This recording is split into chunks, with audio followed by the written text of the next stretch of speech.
A city can receive millions of gallons of rain in a single storm and still look normal 15 minutes later. That only happens because the street is not just a street. It is the top layer of a hidden water machine. The gutters, grates, pipes, basins, and pumps underneath are already deciding whether this rain becomes drainage or disaster. Stormwater is the water that runs across roofs, asphalt, and concrete after rain.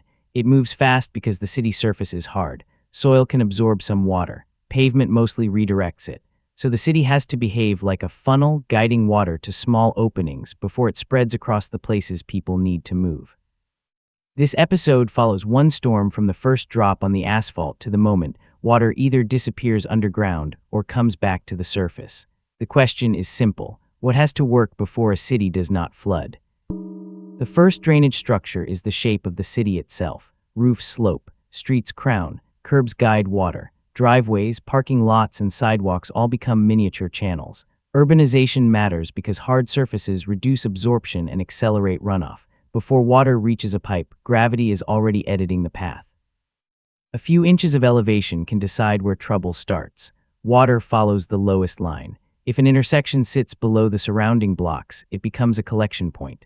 If the inlet is too small, blocked, or simply overwhelmed, the street stops acting like a road and starts acting like temporary storage.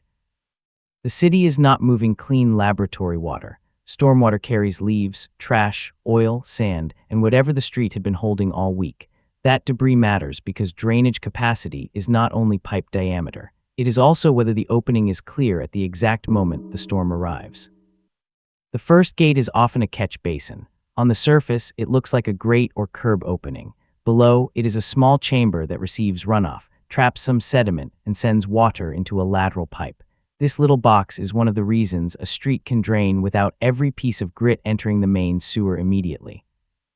Inlets do not capture everything. On a steep street, water can skim past a grate before it drops in. During intense rain, the flow arriving at the curb can be greater than the opening can accept. The extra water keeps traveling downhill, turning the next inlet into a backup plan.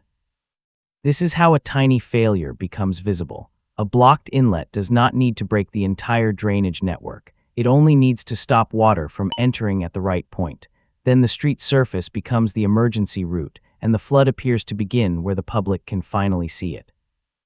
Below the street, small pipes connect to larger ones. Laterals from individual basins feed trunk storm sewers. The network starts to look less like plumbing and more like an underground river system built out of concrete, brick, plastic, steel, or old masonry. Each merge adds flow and removes spare capacity. The main gallery is where the hidden system becomes industrial. The pipe may be large enough for crews to walk through, but it still has limits. If too many upstream branches arrive at once, the water level rises inside the tunnel. The city above may still look calm while the underground space fills rapidly.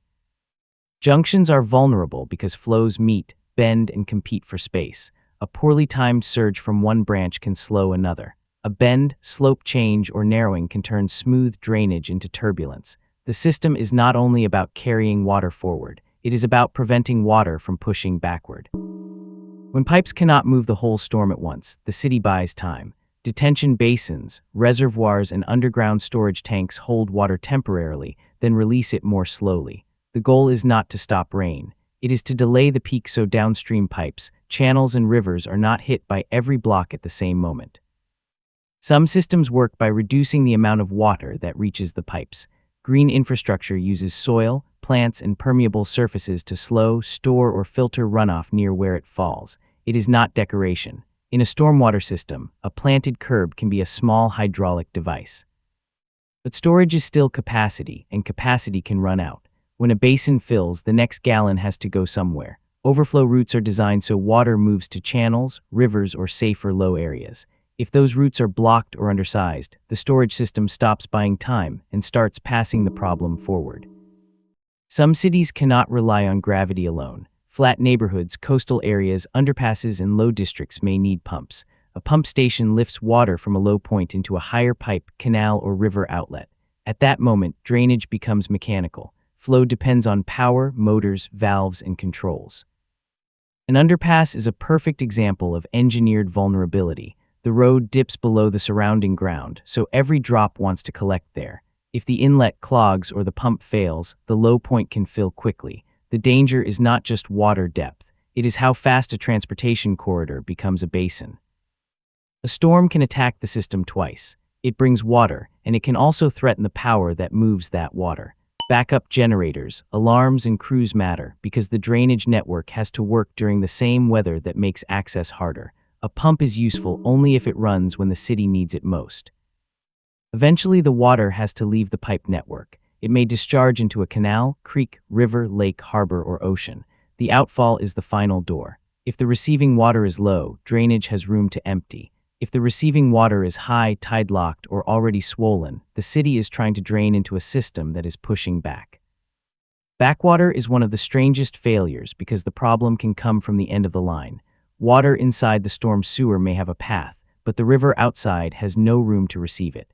The city can be flooded not because the drains forgot where to go, but because the destination is full. Once water escapes the designed path, it creates a new one. It follows streets, underpasses, parking lots, and building entrances.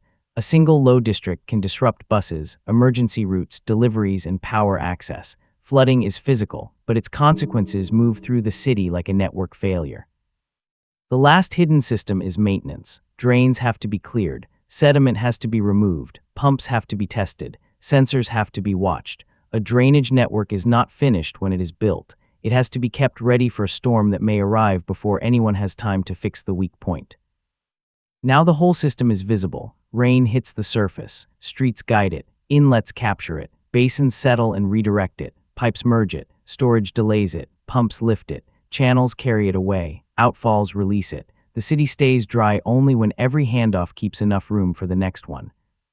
So when a storm passes and the street is clear, the absence of flooding is not nothing. It is evidence. Somewhere below the curb, a hidden machine moved water before water could claim the city. The flood you never saw was the system doing its job.